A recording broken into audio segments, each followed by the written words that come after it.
Friends, it's a pleasure to be here. Always.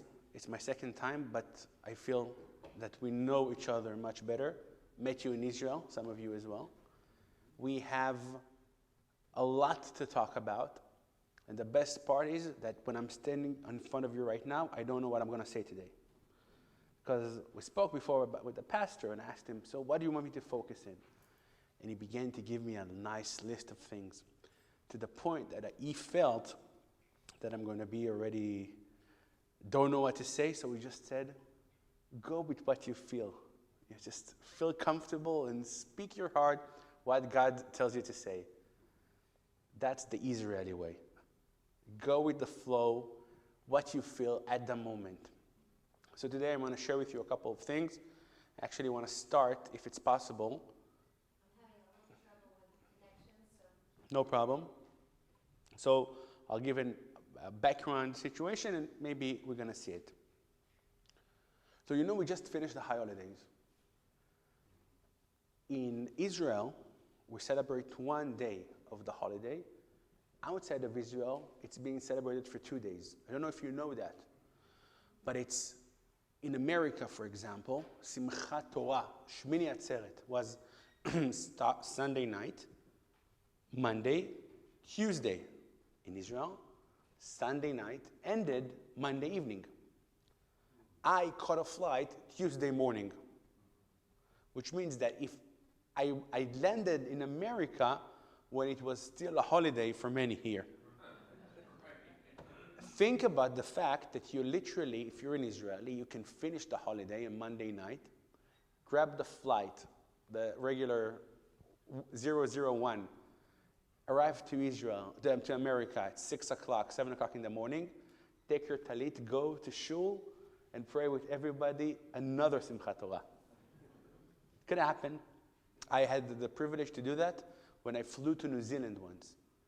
I flew after the first holiday of Passover, and I've landed to the other holiday. And the reason I'm sharing with you this is because there's a very interesting question about the high holidays. And I'm sure you spoke a lot about the high holidays here. So we have Rosh Hashanah, and we have Yom Kippur, right? We have Judgment Day, Day of Atonement, and then we have the Festival Tabernacle, and we have Shmini Atzeret, I don't know how to say it in English, and Simchat Torah. And the question that needs to be asked is, can you please spread the holidays around? Like, I understand why Rosh Hashanah, the first day of the first month of the Jewish year. Let's say, because the truth is, the Jewish New Year in the biblical time actually started in Nisan, in Passover. Okay? And I understand how you can do Rosh Hashanah and then Yom Kippur just after that. But what's the connection to Sukkot? When you read the Bible about Sukkot, the day is mentioned, but why at that day? If Sukkot is because we lived in those tents, in those shacks, we lived there for 40 years. It could be literally in any date of the year. Why on the month of Tishrei? And the answer, our sages say, because of the weather. How is it so? Because standing outside, living in a tent, could be nice sometimes. When is it nice to stay outside? When the weather is nice. And when it gets cool and cold, that's not the right time to do it. So if that is the case, when would you put Sukkot? If you would care for the best weather, maybe April, May, maybe May. May is perfect, right? We have fresh weather, but it's not there. It actually starts in the beginning of the winter, when it's raining. I don't know if you know, it's the rains that here in Florida are like something casual. You do it all the time. But think about the cold places. Think about... I hear myself twice.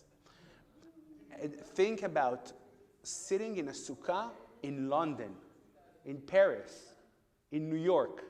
It's chilly. It's cold. Of course, it all counts in Eretz Israel. In the land of Israel, it only starts to be cold, and yet people are sitting in the sukkah and dwelling anyway for 7 days and night, day in, day out. But the last question need to be asked is, what's the story with Shmini Atzeret? Another holiday. Not only that, Simchat Torah. You see this photo? People dancing. You saw Simchat Torah in its greatness. People are taking the Torah and dancing with it. Circles, circles, and circles. So I'm adding to a point to tell you this. Something amazing happens in the end of it. After Rosh Hashanah, and after Yom Kippur, and after Sukkot, there's Shmini Atzeret and Simchat Torah, to the extent that you say, come on, more holidays? And the Talmud asks this question, why another one?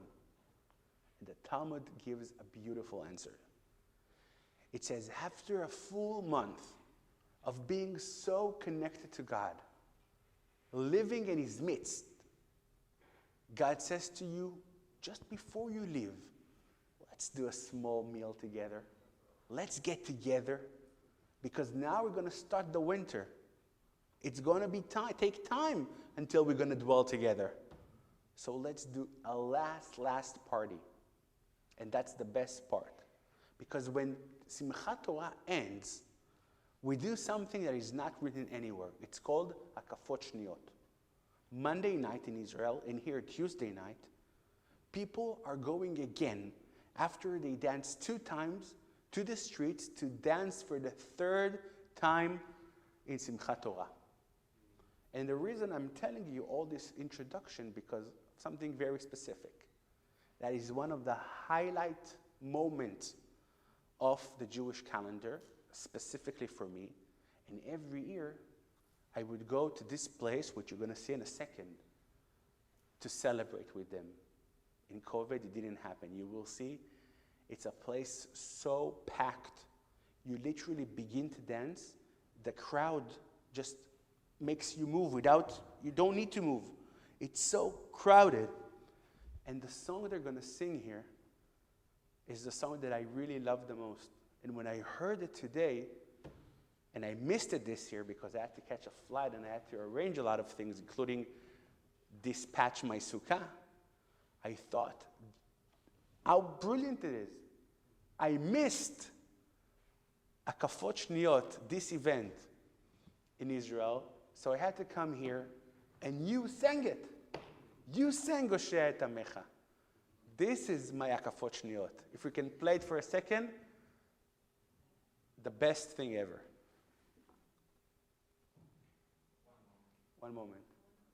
So, just to give you an intro, it's in Jerusalem, in a big biblical school, and it's so crowded that all of the neighborhood is being closed, and there are shuttles coming and going.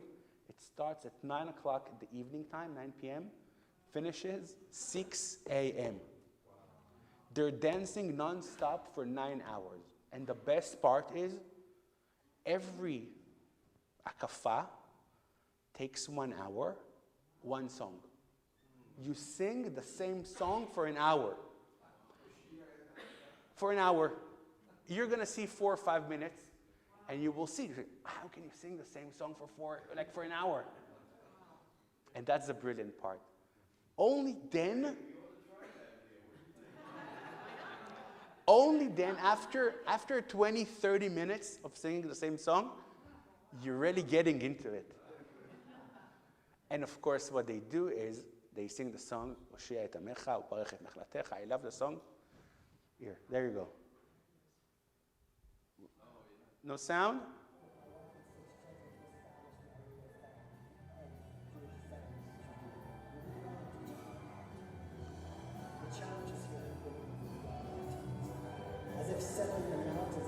Something else is playing.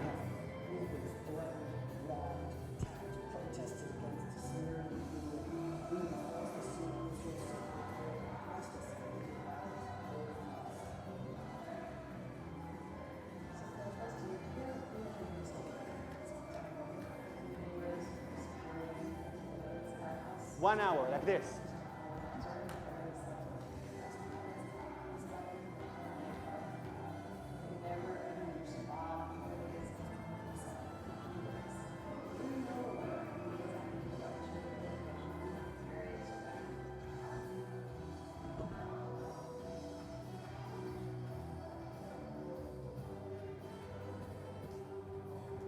One hour, we're gonna watch it now.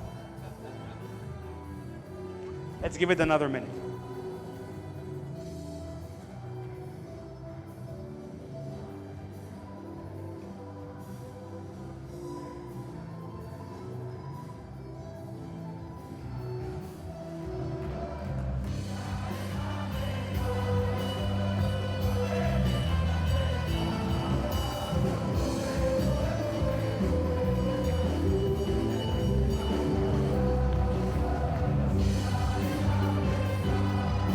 Can make it a bit quiet, but we can continue to watch it. For 1 hour. Doesn't stop. So we have 7 songs during the night, and that's it. The band. Oh, sure. First of all, I want you to see all the rabbis are holding the Torah scrolls. See? They're going around the Bima. The people are going around. That's what would happen in the temple as well.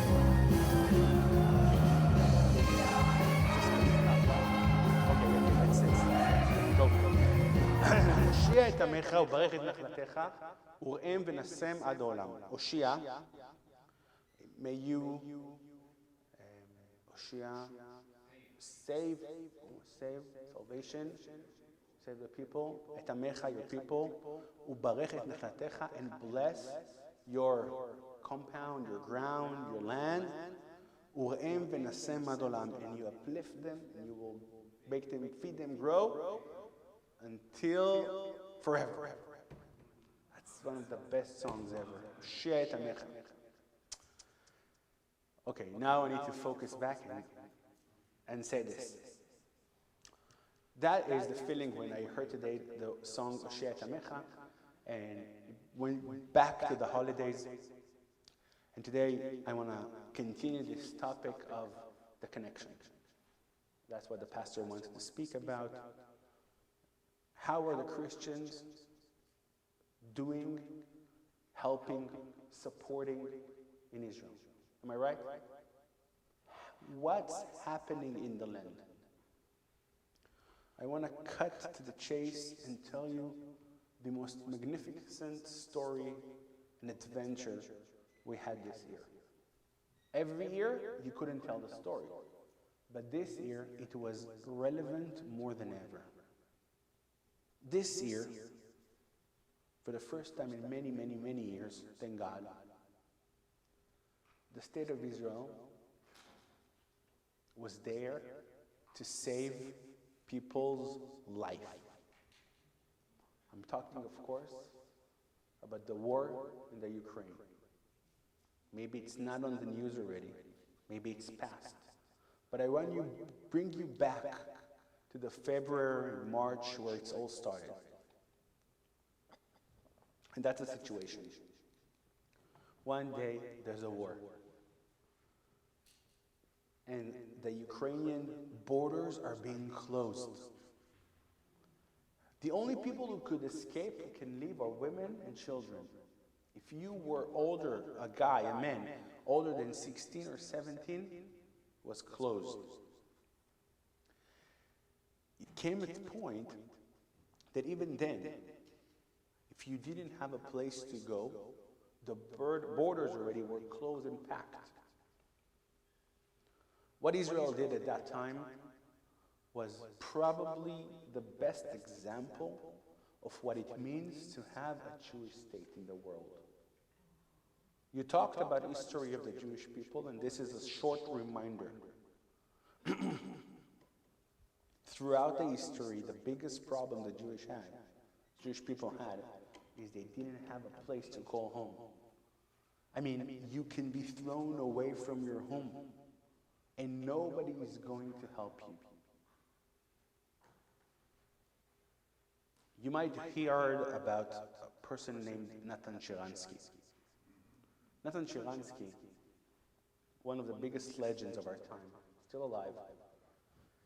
He was a young Russian who wanted to fight against the KGB and all the communist regime that closed Russia from leaving Russia. We're talking about the 60s, the 70s, the 80s, behind this Iron Dome. The situation was as follows. Nathan Sharansky wasn't a religious Jew, but he insisted that if the Russians tells him that he cannot be a Jew, he will insist to be a Jew. So this person decided to begin by something small and minor, learning Hebrew. And in those times, if you would learn Hebrew, the KGB would hear about it and they would catch you, arrest you, and throw you to jail. He writes in his book that the crazy part that the KGB did was to put so many people that are going to be their informers, to the extent that if you would speak with one other person, you knew for a fact the secret would be revealed. You couldn't trust nobody. Families were broken apart. Our friend Nathan Sharansky, Anatoly Sharansky, after basically using his very good English to talk about what the Russians are doing to the Jewish people in Russia, to tell them about how they're not supporting them, about how they're not allowing them to be Jewish, to be free people in the nation, he's getting arrested. And he sits many, many years in the Gulag, in the Russian jail. He sits in Siberia, and he writes a book about his time in jail. It's a recommended book, generally saying, and more, before Passover. You understand what is it to be a free person. A free person. Why is that? Because in the book he shows and he tells how although he was in jail, he was a free person in mind, in spirit. And he would tell the people in charge of him in prison, I'm more free, I'm freer than you. And the guy would say to him, are you kidding me? I'm going back home to eat tonight at my home, and you're here in your cell. He says, you know what? Okay, so I'm going to tell you a joke about one of the prime ministers. And he would tell a joke. He would always tell jokes. And he would never laugh. He says, you see, you want to laugh, but you can't laugh. This is what makes you a prisoner. I am free in my spirit. I can laugh, I can think, and I can do whatever I want. I'm closed here, but I'm more free than what you are. Nathan Sharansky sits in jail, eventually being released from jail, and comes to Israel, become a politician, a world-renowned speaker, and the head of the Jewish Agency. And he shared the most impactful insight about the situation, and this is what he says. He says, when I was a young kid in Russia, everybody suffered. Life wasn't easy to anybody. But you know who suffered the most? Jewish people. For two reasons. One, because being a Jew there was the biggest insult you can tell a person. He says, if you wanted to insult a kid in class, you would call him, you're a Jew. Of course, even if he wasn't a Jew. The biggest insult. He said, of course, what everybody would do, which makes sense, is to hide their identity. They would never speak about the fact that they're Jews. Sharansky says, I had a problem. I look like a Jew, whatever a Jew looks like. I was shorter than everybody. Everybody knew I'm a Jew. Nevertheless, I never spoke about it. Always hide your identity. Then he goes and jumps to 2022. And he said, look at how everything turned upside down. If you're a family in the Ukraine and you would stand there on the border trying to escape the Ukraine, you know what was the best ticket you can hold in your hand? raising your hand and saying, I'm Jewish. Because then somebody from the Jewish state would come and take you. There were people sitting there from the Jewish embassy, from the Jewish Federation. People were waiting to accept Jewish people that according to the law and according to the Ukrainian law have a pass right outside of Ukraine. Accept them in the Jewish state of Israel. Now the best part was as follows. As soon as the war started, the people of Samaria, being great and kind, decided they want to help. 3 months after this started, we were able, with a massive donation of Christian friends of Israeli communities, to build, that's where you need to come in the trip, to Revava, a new neighborhood for the Ukraine immigrants in Samaria. Revava, 15 minutes from Ktumim. 10 brand new caravans, built of scratch, cost something around 1 million shekel. Donation that was given really fast. I went with one of our donors to check the land before they started. I told them, listen, it's not gonna happen. There were boulders and stones, and there was nothing there. Now I know how Israeli work. They take their time. I said, there's not gonna be a chance it's gonna be built until August. They worked day and night. They were able to build 10 caravans in literally 3 months. The first families already settled there. You're talking about restoring the Jewish people to the land of Israel, restoring the Jewish people to the land of Israel, to the biblical heartland of Samaria. That's where you need to come and see. So, unfortunately, this happens for the wrong reason. You don't want to be in a situation that you need to run away in the middle of the night, packing nothing with you. But that's the situation that happened. And Israel, and Samaria especially, were ready to accept all those families in. And we are waiting for more families to come.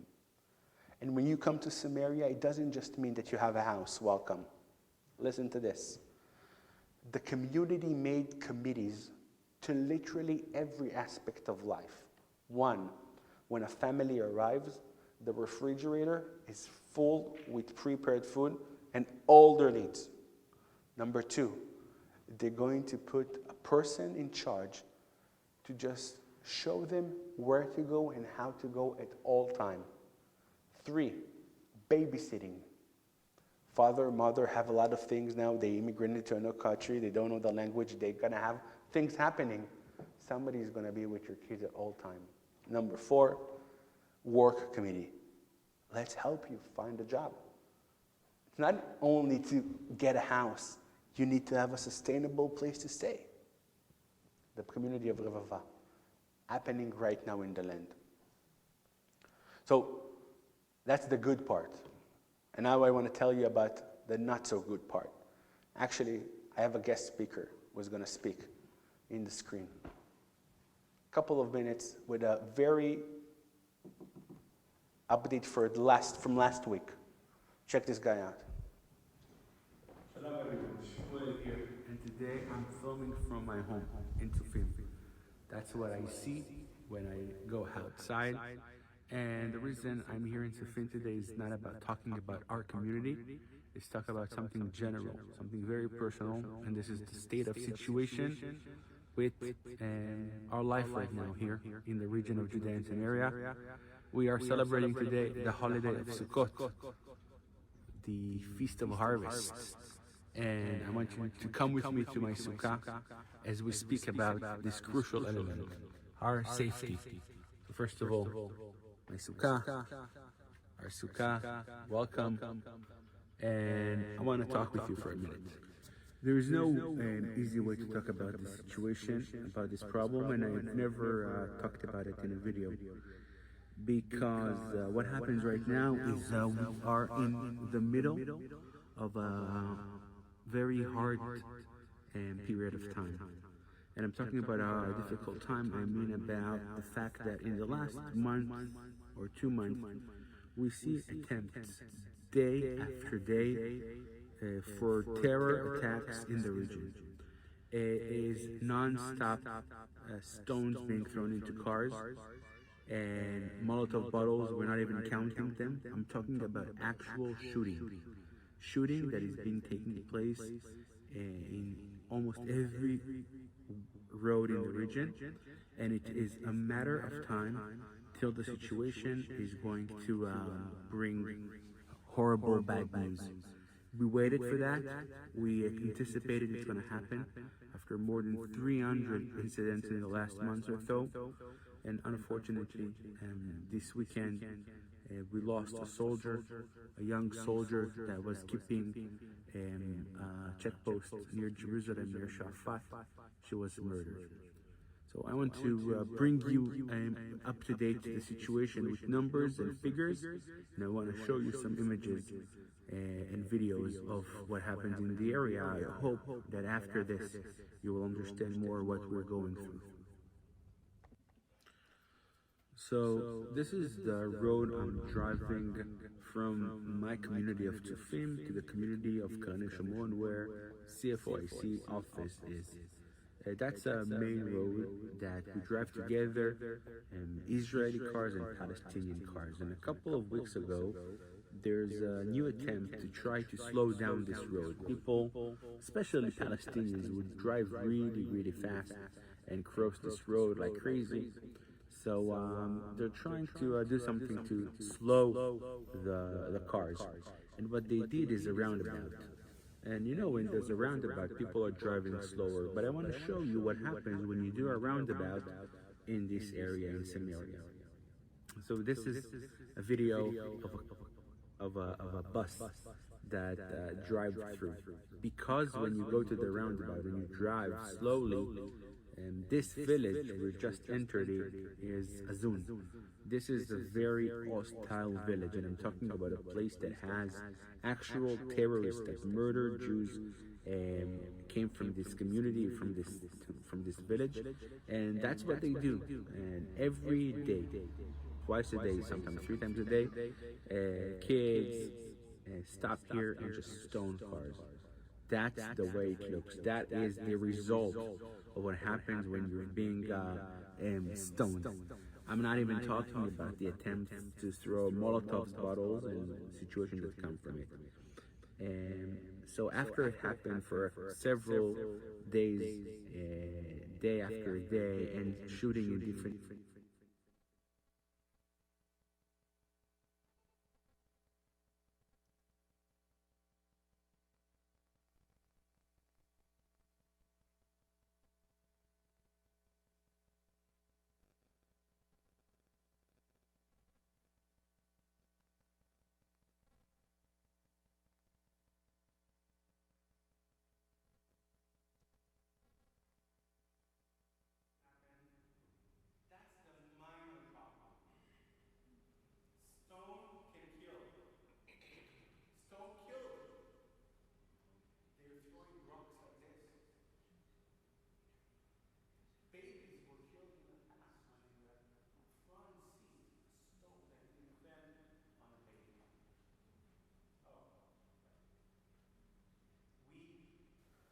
don't know what to do with this problem. I'm talking about 300 incidents a month. I'm talking about literally, I showed the pastor today, from 12 in the afternoon to 6 o'clock, 8 different incidents, only in my road. We have a situation here, and today I'll try to also explain why it happened. So bear with me, I'm going to try to connect all the dots eventually. I'm staying here in the US until this coming Monday. And I'm traveling back to Israel on Tuesday. Because next Tuesday, November 1st, there is election in Israel. And if you haven't heard about the election, it's because this is the 5th time in the last 2.5 years. That's a joke. You ever ask yourself, guys, what's happening with you guys? You don't know how to vote? Why is the problem?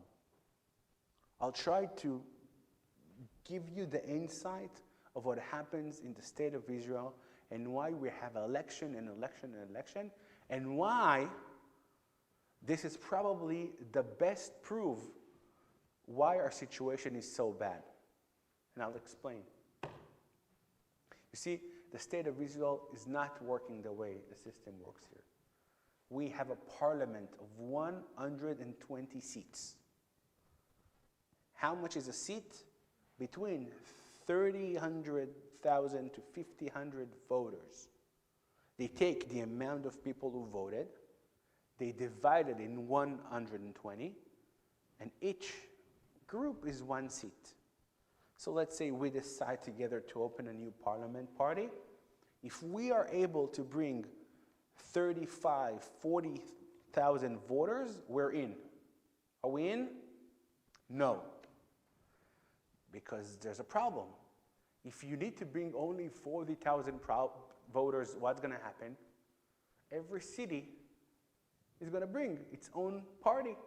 There's going to be the city of Tel Aviv can bring like maybe 9, 10 seats. So there's something that's called Ahuz HaChasima. Ahuz HaChasima means that you need indeed 40, 50,000 for each seat, but you need at least 4 seats to enter. Now it's difficult. You need almost 200,000 votes to get in. So the problem in Israel is that many parties want to be elected. And because it's so, we have a lot of small parties. What happens when you have a small parties, that you're able to squeeze more to join the parliament. I'll explain. Let's say the biggest parliament group is going to have 30, okay? And their friends have 10 and 10. So how much we have now? We have 50. Now you have 2 parties that are only 6 people. 6 seats. And the guy says to them, you want to join my parliament? Hey, you know what? I'm good. Come on, I'm going to give you whatever you want. No, well, it's okay, I'm going to stay in the opposition. No, you should come. You're going to get any ministry you want, any office you want. Because without them, without the 2 small parties of 6, what's going to happen? He won't have the 61 needed. And in the last election, we saw something crazy that happened. There was a party with 6 seats that was exactly the amount needed to form a coalition of 61 people. Left-wing Arabs. I'll repeat, left-wing and Arabs. You know who was this 6 votes party? Was a religious man just like me. Somebody that I admired. Somebody that I probably stood here and said, this is the guy we need in office. We voted for this guy. He was a right-wing party member. But now, with the 6 seats, he was able to form the best deal of the world. You know what happened? He became the prime minister with 6 seats. How is it so? Because they already had 55 people. The left, Arabs, and they needed 6 people to form 61. So they went to this guy, his name was Naftali Bennett. He was the prime minister in the last year. You saw him, short guy, has a kippah. They told him, you should join us. He's a right-winger. He was. He thought he'd be great. He was. When they offered him to join the coalition of 61, he said, I can join. One request. I'm going to be the first prime minister. With 6 seats. Nothing. He took my vote. Listen carefully. He took my vote after promising it would never happen. He would never go into a parliament with the Arabs and the left wing. And he took my vote, and he took votes of 6 different seats, and he went to be the prime minister. So that's what happened. And he fickled on everything that he set up to that point in his life. Complete opposite. Yep. When they asked him, how can you do that? How can you do that? It's against all your beliefs. You know what he said? I wanted to save Israel, not to go to another election. Thank you very much. What happened in that time of 1 year being the prime minister, having a coalition of left-wing parties and the Arabs, was this. Why? Think about it. Let's say this happened. Let's say the Minister of Defense says, it's enough. We need to go and strike and stop them. What's going to happen then? The Arab parties in the coalition are going to say, wait. We're against it.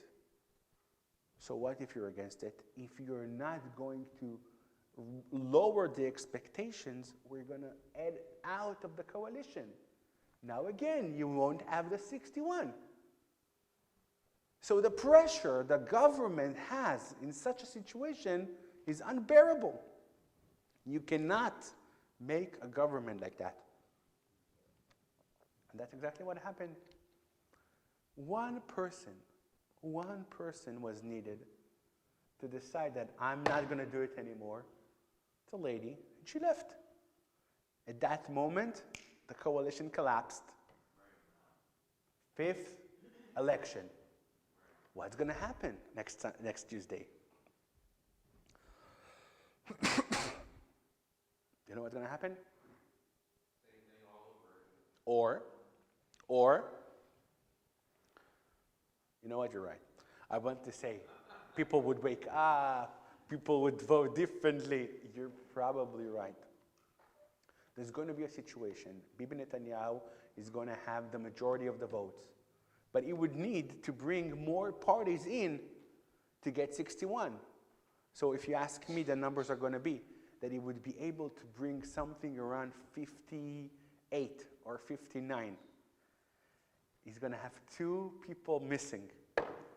He won't be able to do that. He would bring somebody from the left. This is the situation that doesn't work. And because it doesn't work, and because we understand how pressured we are to do certain things, that's what we see. Because the enemy feels. He understands when there's somebody in place that shows power, strength, and knows what he's doing, they're relaxed. If this happens 300 times a month and nothing happened to those people, they continue to do that. Nobody stops them. You understand that there's no boss. It's like children. You don't show that somebody is in charge, they're going to ruin it. They're going to do a mess. So this is where we're starting. That's the starting point. So every time I'm coming here, or Sandra's going to come here, and she's going to say, okay, this time we have a very difficult couple of months. And then somebody's going to say, okay, we have a new election. And somebody's going to say, this happened and that happened. Do you feel the common sense of all of it? The situation is not working. So this is where the pastor's request comes in mind. What do we see? How it's going to be solved? What is the solution? Where are we heading? And I give you the Jewish perspective. The Christian perspective is very clear. You can sum it in a couple of words. Basically, you are waiting to the recoming of Jesus. Am I right? Simple. I was asked this question specifically this morning. What is the Jewish approach to that? How do you feel? What is going to happen? I'll say this. We believe that there is a concept of Messiah and redemption. It happens. It will happen. And there are certain stages that we see on the road that bring us closer. Number one, remember the story about the Ukrainians who come? I will gather you from all the corners of the world. Now, people ask me, if that's the case, you're in big problem. Because people feel very comfortable wherever they are. Spend Shabbat in Miami. Friends, they're not living. They're not living. Their life is awesome. So let me put this way. What if we saw it in a complete different way? I'll ask you this. What do you think is going to bring more Jews to the land of Israel? Persecution? Or that today, as we speak, the biggest companies of the world are being developed right now in Tel Aviv. Well, wait a second. What are you talking about business now? Listen to me. What if the situation we are aiming in our mind is completely not what's going to be orchestrated? What if what's going to be Ki mitzion tetzeh Torah, from Zion, Torah is going to come and spread to the world, is not the Torah as we know it as Jewish knowledge. Maybe it's going to be the cure to cancer and a new device that's going to help blind people to see. What if all the hedge fund companies, all the investors in the world are opening an office in Israel right now and bring the biggest names in the world to invest in Israel? Because as we speak now, not a legend, the biggest number of unicorns, you know what's a unicorn? A company that is worth more than $1 billion after the US is Israel. Listen to what I said. $1 billion company. Israel, America. How many people live here? 400 million. I think we have maybe 10 soon. Do you see the gap? When we always think about the land of Israel and how we're going to spread our wings and share Torah and wisdom, we always think about how it's going to be concluded in Bible studies. But I'm thinking lately that maybe there's something else that we can share. Maybe what's going to bring people back home is the fact that the land of Israel is probably the only place on the planet now that doesn't go to recession. And you know why? Because only lately, you probably heard, we found the third natural gas resource in the ocean. Interesting. Maybe when we're talking about redemption and we understand that supernatural power is going to come, maybe supernatural is going to come also from the wisdom of the towers of Tel Aviv. And people in Miami are going to say, you know what? There's a beach in Tel Aviv as well. And I can be successful. And I'm going to have good terms to come to Israel. I'm not praying and I'm not wishing that bad things are going to happen here. Although lately in the news, it doesn't look good. But this is a perspective we need to develop. How the redemption is going to take place, we do not know. But I can tell you what happens in Israel with all the madness of the election, with all the security issues, is something huge is being built and developed. Houses booming. Israel is the place that has the most babies in the Western world. You know what it means when you have a baby? It means you have hope and you believe in life. How come a nation that suffers and only bad news is bringing more babies than any other country in the Western world? Because we know that after all the complaints and after all the bad things, we have a magnificent nation. And we have the power of life. And we have the power of God. And I'm telling you that every time I'm sitting in front of a crowd and I see your shining eyes, this is when I know that I'm not talking nonsense, because you understand what I'm saying. You visited there. You saw the people who live in those communities.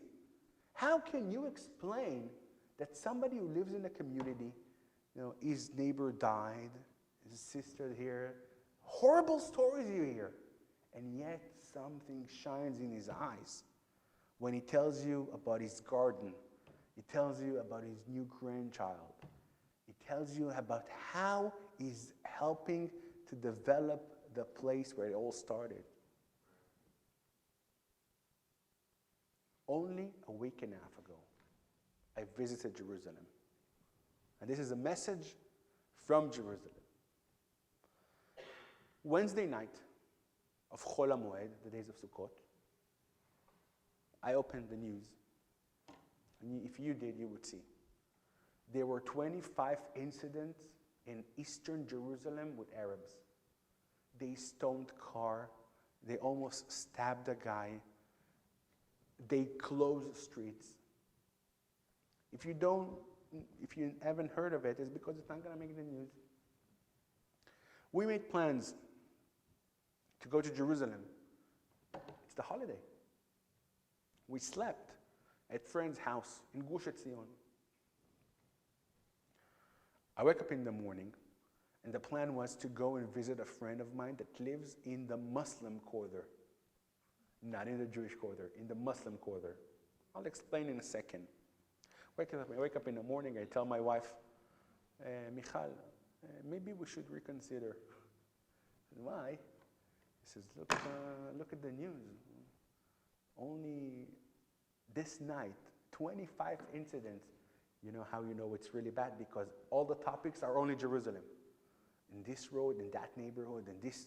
And it was Thursday morning, the day after. I said, let's cancel. Enough. She told me, that's exactly what they want. They won. If that stops you from going and visit Jerusalem, the Western Wall, they won. How come they're always right, huh? So I told them, okay, let's go. So we arrived to Jerusalem. Oh, now we don't arrive, because on the way, I see the Waze. This is a navigation app. It says that city filled with traffic. You know what happened that day? That was the day when, in the Festival of Tabernacles, we have the nations walking on the streets of Jerusalem. I told her, this is a second reason why we should go back home. There's terror, there's traffic, I don't know what's worse. We're going. So on the way, as we're traveling to the city of the old city, if you know where you park in Mamila, the mall there outside in the Jaffa gate. I see thousands of people from all over the world. Have you ever been to the situation? They dressed up and they wear flags and hats and a lot of symbols from different nations. And we're standing there, and I'm talking about thousands of people walking there with like music and my kids are standing there like, Abba, what's happening here? I told them, you know what happens here? You know how in the holiday, when the temple is going to rise again, we're all going to come to Jerusalem? In Sukkot, all the nations are welcome to join. We're sacrificing 70 oxes representing the 70 nations. That's the holiday of Sukkot. We were impressed. We loved it. And then we had to go down to the Western Wall. And I told you that I'm going to visit the Muslim corridor. So if you remember, if you're standing in front of the Western Wall, behind you there are the stairs, and there's a gate that takes you to the Muslim corridor. If you go to the tunnels, this is where you come back from. So I'm calling my friends, and he says to me, don't worry. 2 armed security guards are taking me and my family in the streets of the Muslim corridor. I'll show you the video after that. A very intense moment. And we're walking like for 20 minutes inside, and all the eyes are on us. I have 4 kids under the age of 9, babies, walking on the streets. 2 security guards in front of us and in the back. And I'm thinking to myself, this is not normal. That's not how we're supposed to live our life. So I arrived to his home. And we're climbing to the rooftop because we need to sit on a sukkah. Sukkah needs to be an open space. Where can you build a sukkah? Only outside in an open space. And we're figuring out that we are standing above the Temple Mount. We're taller than the Temple Mount. And in that moment, I realized something, and I told my kids. And I'm sharing this with you. Sometimes you think you're crazy doing something like this. Taking your kids with 2 armed guns to visit a friend. I told them, you know why we are here? It's not going to be a long speech about our sovereignty on the land of Jerusalem. Not at all. I told them something very practical. I told them it's going to take days, weeks, a couple of months, maybe a year. And Messiah is going to come back. And the temple is going to be rebuilt. And we would be obligated to go to the temple 3 times a year. Sukkot, Passover, Shavuot. You know the amount of traffic we will have? You know what happens here? You see our friends? They live right now, literally 10 minutes from the Temple Mount. We are good friends with them. They're going to allow us to stay at their home. We are actually preparing to the temple. In reality. Not praying, not hoping, not doing good deeds to make it closer. We are actually investing in our next step. When you live in Judea and Samaria, when you live in Jerusalem, you understand sometimes you are doing something which is not normal, but that's the new normal. We are preparing for redemption. And when the redemption is going to come, we will be there at the moment, not far in the distance. We don't take a flight to Israel. By the way, American is going to fly now daily from Miami to Israel. You should know that. We will be down there at the moment. We finished that event. And we participated in something even crazier. It's called Shirat HaLevi'im. You know what's Shirat HaLevi'im? Shirat HaLevi'im is a sing-along of all the Levites outside of the Kotel, on the stairs of Davidson. 500 Levites, you had to be a Levite to participate, sang together, preparing to sing in the temple. How is it all connected to this place? that moment, this moment, it strikes me. You know what you have outside? You have the tabernacle. You know what just happened? You are actually preparing, anticipating, getting ready to this happen. Not in praying, not in wishing. You are actually doing it. You're getting there. And when it will happen, you will know what's the story. And you're bringing groups, and you're teaching about it. You are relating the story to the reality. You are building the vessels. I want to take a couple of questions if you have. And please, I'd love to help with any subject in mind. Thoughts? Yes, please. No one? Fair. You covered everything. So I'll finish up with just a last thought.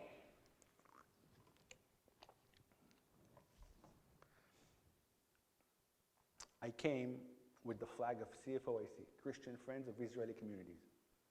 And you are big supporters of our organization, and you are helping the people in the land, and you are helping Kdumim, and you are helping Ma'ale Amos. And you're doing so much for the land of Israel, and especially for the biblical heartland. And I wanted to share with you an insight that I just realized the other day. So I was in an event in North Carolina. And somebody asked me a question. He asks, listen, we get it. Israel is important. Judea and Samaria is important.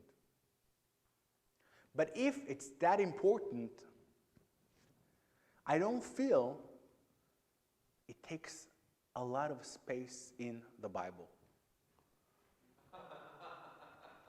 Obviously, he didn't read his Bible. But in a surrounding crowd like this, you cannot give him an answer like that. You cannot say to him, my friend, you didn't read the book. Watch the movie, do something. So I told him, perhaps, I don't know where exactly you're taking this, but I'll share with you a short insight. We just finished to read the Torah. And we're starting, this Shabbat, we started in Genesis. You know that? I told him, you want to talk about the importance of the land of Israel?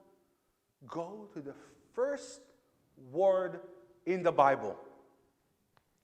Bereshit. Bereshit bara Elokim. The biggest commentary of the Torah, his name you should know, his name is Rashi. When we read the Torah, it comes together with Rashi. Lived around 1,000 years ago in France. A genius. The first commentary on the Torah, the first commentary on the Torah says as follows. The first word, the first commentary says as follows. He asks, quoting the Talmud, why the Bible started with the creation of the world? It could have been started on the first command. Maybe somewhere around the Exodus, about the renewal of the Jewish month. That's the first mitzvah, the first command. The Bible is not an history book. If it's not important, it's not going to be mentioned. This week, we're reading about Noah's flood. And always the kids ask, where were the dinosaurs? Were they saved or not? So some people are afraid from this answer.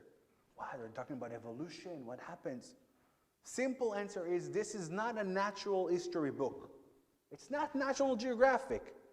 They're not going to mention every animal that happened. This is not an Eastery book either. So Rashi asks, why indeed it starts with Bereshit, with the creation? Listen to the answer. The answer Rashi says is as follows. He says, the reason why the Torah starts with the creation of the universe is to tell you one thing. It's going to be a time that people are going to question the connection between the Jewish people and the land of Israel. And when you read the first verse that talks about God creating the world, what you need to understand is God created the world. God can do with the world whatever he wants. God gave the world, God gave Israel to the Jewish people. The first verse, the first commentary, the creation of the world, why it starts there? To teach you this exact lesson.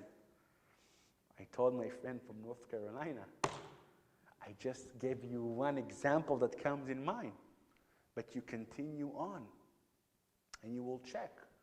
Where was this heaven that we're talking about? Where was the place Abraham will buy next week to bury his wife? Where happened the ladder and Jacob's dream? Where was the place where Isaac was bound? Come on. Friends, soon enough you're going to come once again to the biblical Harke. I love it that you have such a strong connection. How much you support, how much you love Israel. Now, today, I want to tell you this. We're talking about the high holidays you just finished and the simcha and the dancing that you just rejoice by Oshia et Amecha, the redemption of your people. We talk about the security issues that are always there and needs to be solved between the election and preparing of the redemptions in Jerusalem. We won't forget the Jews of the Ukraine that are being welcomed in Israel. Finished with one thing I want to say. The redemption is going to come one way or another. From the Torah, from the Bible, from the Torah of Florida to the buildings of Tel Aviv, to the holy city of Jerusalem, to the Mikdash. Preparing to it, understanding it will come, and do actual acts to prepare. Renting a house in the corner of the Muslims, or building a tabernacle in your outdoors and actually practicing the day that's going to come soon enough. Thank you, my friends. It's always a pleasure to be here. See you soon in Israel. Thank you.